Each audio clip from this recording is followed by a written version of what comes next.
Hello friends, तो ये है वेस्टवर्ल्ड सीरीज का 10th पार्ट। इसके बाकी पार्ट्स के लिंक भी आपको हमारे डिस्क्रिप्शन में मिल जाएंगे। तो चलिए शुरू करते हैं। तो लास्ट पार्ट में हमने देखा कि ज़ैंग और उसके स्टूडेंट साउथ सी पर आए हैं ताकि वो मंकी किंग की सोल को आजाद कर सके। साउथ सी का ड्रैगन क्लैन उन्हें रोकने की कोशिश करता है, लेकिन वो समझ जाते हैं कि सील को खोलने के लिए उन्हें स्टोन पिलर्स को तोड़ना होगा। बाइलैंग शाओ की ड्रैगन सोल को बुलाता है और रोजू के साथ मिलकर स्टोन पिलर्स को तोड़ने लगता है। तभी बाइलैंग को मंकी किंग की आवाज सुनाई देती है, जो बताता है कि वो यहाँ जनरल यैन की वजह से कैद है। फिर वो चमकते हुए सूत्रा को देखता है और पूछता है कि आखिर ये तुम्हारे पास क्या कर रहा है। बाइलैंग बताता है कि हम सूत्रा को वापस वेस्टर्न पैराडाइज ले जा रहे थे और फिलहाल यहाँ आपको बचाने आए हैं। मंकी किंग बताता है कि इसके लिए तुम्हें और पिलर्स तोड़ने होंगे और फिर मेरे शरीर से वो तलवार निकालनी होगी जिसने मुझे यहाँ कैद किया हुआ है। बाइलैंग ओजू को भी इस बारे में बताता है, लेकिन वो मंकी किंग की आवाज को नहीं सुन पाता। तभी अचानक जी लोंग ओजू पर हमला करता है और एक डैगर से उसे घायल कर देता है। वो ओजू को उकसाने की कोशिश करता है और कहता है कि आज वो उसे ऐसा सबक सिखाएगा जिसे वो हमेशा याद रखेगा। ओजू उसका चैलेंज एक्सेप्ट कर लेता है और कहता है कि उसे भी अपने बचपन का हिसाब पूरा करना है। बाइलैंग ओजू की मदद करने आता है, लेकिन ओजू उसे मना कर देता है और कहता है कि तुम्हें अपने मिशन पर फोकस करना चाहिए। फिर हम यी लुंग और ओजू को लड़ते हुए देखते हैं, जहां यी लुंग एक बार फिर उसे घायल कर देता है। वो बताता है कि उसने वाटर ड्रैगन की स्किल्स को सीखा है और पानी में उसकी स्पीड का मुकाबला कोई नहीं कर सकता। तभी ओलिंग वहाँ आती है और अपने भाई को ये सब बंद करने को कहती है। उसे लगता है कि ड्रैगन्स को आपस में नहीं लड़ना चाहिए और शायद देवताओं का साथ देकर उन्होंने गलती कर दी है। ये लोग उसकी एक नहीं सुनता और बताता है कि देवता तो असल में हमारी मदद करना चाहते हैं ताकि हम ड्रैगन्स के सभी क्लैंस पर कब्जा कर सकें। ओजू भी ये सुनकर हैरान हो जाता है और तब ये लोग उसे अपना असली प्लान बताता है। उसके डैड असल में सभी ड्रैगन क्लैंस के किंग बनना चाहते हैं और इसीलिए देवताओं के साथ उनकी एक डील हुई है। वो ड्रैगन्स के सभी क्लैन पर नजर रखते थे और उन्हें पता था कि माउंटेन ड्रैगन किंग ने सूत्रा को छुपा रखा है। उन्होंने ये खबर देवताओं को भी दी थी ताकि वो माउंटेन ड्रैगन किंग को रास्ते से हटा सके। इधर बाइलैंग ड्रैगन फॉर्म में आकर पिलर्स को तोड़ने लगता है, लेकिन देखता है कि इससे उसकी एनर्जी बहुत जल्दी कम हो रही है। तभी उसे फिर से मंकी किंग की आवाज आती है, जो उसे गुफा के अंदर बुला रहा है और बाइलैंग भी उसकी बात मानकर अंदर चला जाता है। उधर ड्रैगन किंग ज़ैंग की तारीफ करता है और कहता है कि एक मोंक होने के बावजूद तुमने अच्छी फाइट की है। फिर वो कहता है कि अब तुम्हारा अच्छा वक्त खत्म हो चुका है, क्योंकि मैंने एक ऐसे फाइटर को बुलाया है जिसके सामने तुम कभी नहीं टिक पाओगे। तभी ज़ैंग आसमान से आती गोल्डन लाइट्स को देखता है और पता चलता है कि ये जनरल यैन है, जो खुद उन्हें रोकने आया है। आगे हम बाइलैंग को देखते हैं, जिसे गुफा में मंकी किंग की सिर कटी बॉडी दिखाई देती है, जिसके बीचों बीच एक तलवार धसी हुई है। मंकी किंग बताता है कि ये सब देवताओं ने किया है और अगर तुम इस तलवार को बाहर निकाल दो तो मेरी सोल आजाद हो जाएगी। बाइलैंग तलवार निकालने आगे बढ़ता है, लेकिन तभी वहाँ का अर्थ गॉड उसे पकड़ लेता है और कहता है कि मेरी परमिशन के बिना यहाँ कोई नहीं आ सकता। बाइलैंग देखता है कि ये बिल्कुल उनके अर्थ गॉड टू डाई जैसा है और तभी वो उसे उठाकर एक चट्टान की ओर फेंक देता है। वो कहता है कि मैं 16 साल से यहाँ की रक्षा कर रहा हूँ और बाइलैंग से यहाँ आने का कारण पूछता है।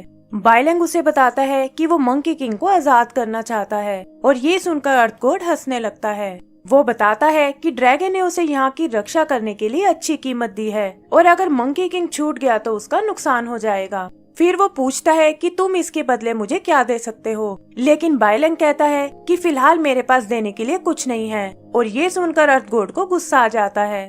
बाइलैंग देखता है कि चट्टान उसे अंदर की ओर खींच रही है और तब अर्थ गॉड कहता है कि अब तुम्हारी सोल मेरे खाने के काम आएगी और उसे चट्टान में कैद कर लेता है। उधर यैंग ज़ैंग को ये लड़ाई रोकने को कहता है और बताता है कि डाई शीटियान तुरंत उनसे मिलना चाहता है। वो ज़ैंग को वार्न करता है कि अगर उसने कोई भी गड़बड़ की तो उसकी आर्मी उन्हें जान से मार डालेगी। बाजी और सैंडी भी यैन को देख लेते हैं और समझ जाते हैं कि ये लड़ाई मुश्किल होने वाली है। तभी ड्रैगन किंग वहाँ आता है और यैन से उन सबको मारने को बोलता है।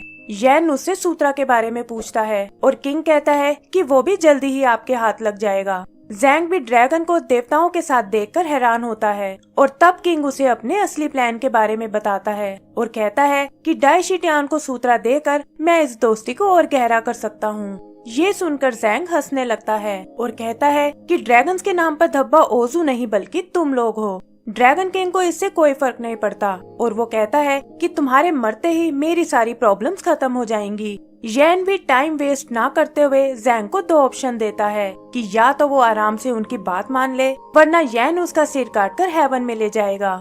जैंग कहता है कि उसके पास एक तीसरा ऑप्शन भी है कि वो उन्हें हराकर अपनी जर्नी पर चला जाए। येन उसे समझाता है कि ये पॉसिबल नहीं है और जैंग कहता है कि 16 साल में उसने बस एक ही बात सीखी है कि काम को इम्पॉसिबल समझकर पीछे नहीं हटना चाहिए। यहाँ जैंग एक फ्लैशबैक देखता है जहाँ ग्वान ने कहा था कि डेस्टिनी को बदलना इम्पॉसिबल है और जैंग इसे गलत साबित करना चाहता है।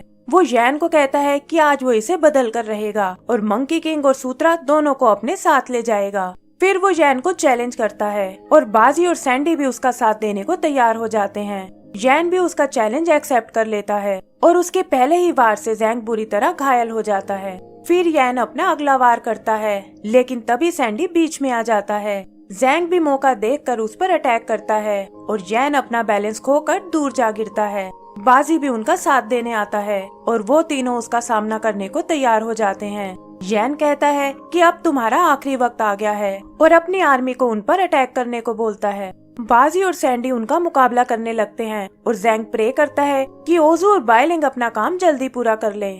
उधर चट्टानों में कैद बाइलेंग को किसी की आवाज आती है और वो इमेजिन करता है कि उजी उसे पकड़कर ऊपर खींच रही है। पता चलता है कि ये उसके अर्थ गॉड टू डाई हैं, जो उसे बचाने के लिए आए हैं। तभी दूसरा अर्थ गॉड वहाँ आ जाता है और पूछता है कि आखिर वो उसके इलाके में क्या कर रहा है। टू डाई उसे अपने और बाइलेंग के बारे में बताता है और उससे रिक्वेस्ट करता है कि बाइलेंग एक भलाई के मिशन पर है और तुम्हें उसे नहीं रोकना चाहिए। इस पर दूसरा अर्थ गॉड कहता है कि उसके पास खाने के लिए बहुत कम सोल फ्रेगमेंट्स हैं और वो बाइलेंग को नहीं छोड़ सकता।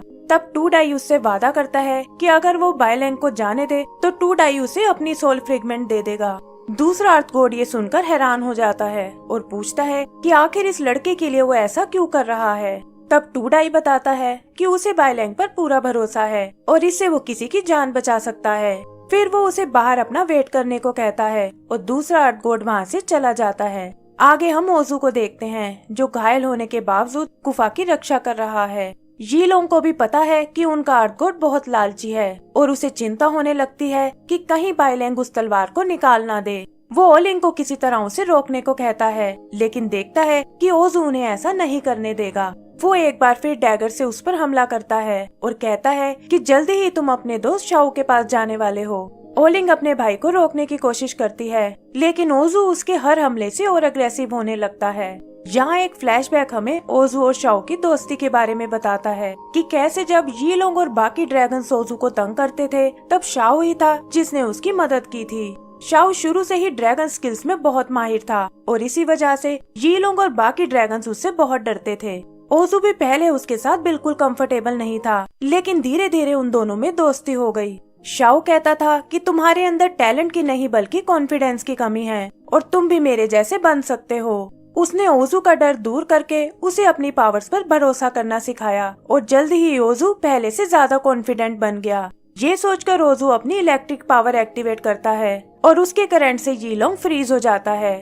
ओलिंग देखती है कि उसकी पावर बढ़ती जा रही है, लेकिन इससे पहले कि वो उसे रोक पाए ओजू का करंट उसे भी फ्रीज कर देता है। फिर ओजू यीलोंग के पास आता है और कहता है कि अब तुम्हारे पापों का हिसाब करने का वक्त आ गया है। वो बताता है कि इस शौक से तुम पैरालाइज हो चुके हो और चाहकर भी खुद को नहीं बचा सकते। फिर वो उसके हाथ से डैगर छीन लेता है और शाओ का बदला लेने के लिए यीलोंग की आंख पर हमला करता है। वो उसे जान से मारने की सोचता है, लेकिन तभी वहाँ उसका भाई जियाओ आ जाता है।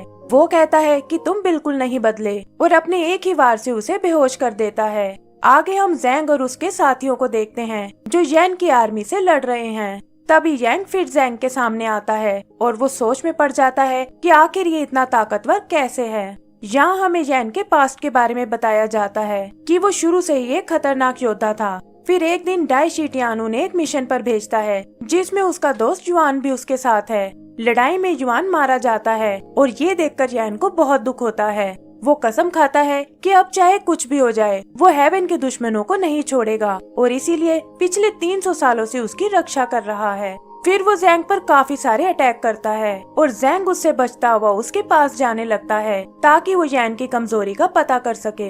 बाजी और सैंडी भी आर्मी का जमकर मुकाबला करते हैं, लेकिन वो जानते हैं कि इनसे बचकर निकल पाना मुश्किल है। जैंग भी फाइनली यान के वीक स्पॉट्स को देख लेता है और एक के बाद एक उस पर कई अटैक करता है। फाइनल सीन में वो यान पर अपनी आयरन फिस्ट यूज करता है और इसी के साथ हमारा ये पार्ट भी खत्म हो जाता है। तो दोस्तों, इसका अगला पार्ट देखने के लिए प्लीज हमारे चैनल को सब्सक्राइब करें और बेल आइकन दबाना ना भूलें। Thank you.